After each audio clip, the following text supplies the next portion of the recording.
روژې دپاره نیت کول دا ضروري دي ځکه چې بغیر د نیت نه یو عبادت هم نه قبلیږي. آیا موږ او تاسو به دغه نیت په کوم وخت کې کوو، په کوم وخت کې نیت کول دا صحیح کیږي او څنګه نیت وکړو؟ ګران کتونکو، د روژې دپاره د نیت چې کوم طریقې کار د هغه چې کله د نن ورځې د مازدیګر نه وروستو نور وغورځېږي نو هغې نه وروستو ته تر هغه سبا راختلو پورې یا تر هغه زواله پورې د رمضان مبارک روژې دپاره نیت کولی شي. یعنې نن مازدیګر چې نور وغورځېدلو ماښام ټیم کې نو ته دغه وخت نه واخله تر هغه د سبا زوال راختلو پورې، یعنې د غرمې نه مخکې ته د روژې دپاره چې کوم د رمضان مبارک روژه ده هغې دپاره نیت کولی شي. او دغه نیت چې کوم پېشمېنۍ موږ او تاسو کوو، کوم سحري موږ او تاسو کوو، دغه سحري کول دا هم نیت دی.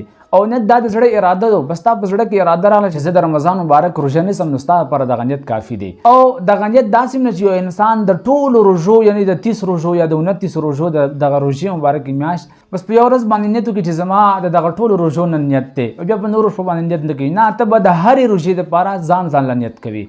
او نیت دپاره څه الفاظ ویل دا ضروري نه دی چې خامخا لازمي ته به دغه الفاظ وایي. نه، ستا په نیت کې دا راغلی زه سبا د رمضان مبارک روژه نیسم، خو دغه نیت دپاره چې کوم وخت دی دا به د دغه نور پرېوتو نه واخله تر هغه سبا راختو پورې. او که سبا راختو پورې تا یعنې سبایي راختو پورې تا نیت نه و کړی نو تا سره د زواله پورې وخت شته دی. خو په دې کې شرط دا دی چې کله ته د زواله پورې نیت نه وي کړی او ته د زوال نه مخکې نیت کوي، یعنې سحر راختلی دی او ته د روژې مبارک نیت کوي نو دا شرط دی چې تا د هغه صبح صادق نه واخله تر اوسه پورې څه خوراک څه خاک داسې څه شی نه کړي چې په هغې سره روژه ماتېږي نو ستا بیا دغه روژه صحیح کېږي.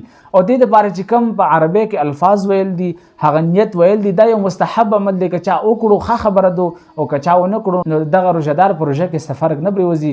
هغه الفاظ داسې دي که څوک د هغه الفاظو خواهشمن چې هغه الفاظ وایي نویت ان اصوم غدا لله تعالی من فرض رمضان هذا، یعنې څوک چې په شپه کې دغه نیت کوي نو هغې دپاره دغه الفاظ دي نویت ان اصوم غدا لله تعالی من فرض رمضان هذا.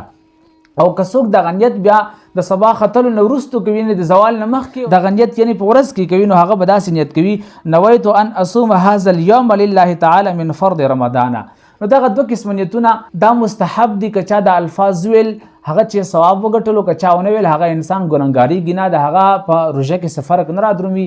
خو که چېرته یو روژهدار شپې هم نیت ونه کړو، د زوال نه مخکې هم د روژې دپاره نیت ونه کړو نو بیا د زوال نه وروسته چې کوم نیت وکړو نو دغه روژې نه صحیح کېږي او د دغه روژې بیا په دغه روژهدار باندې قضا لازم ده او دی به چې دی خامخا دغه روژې قضا راوړي.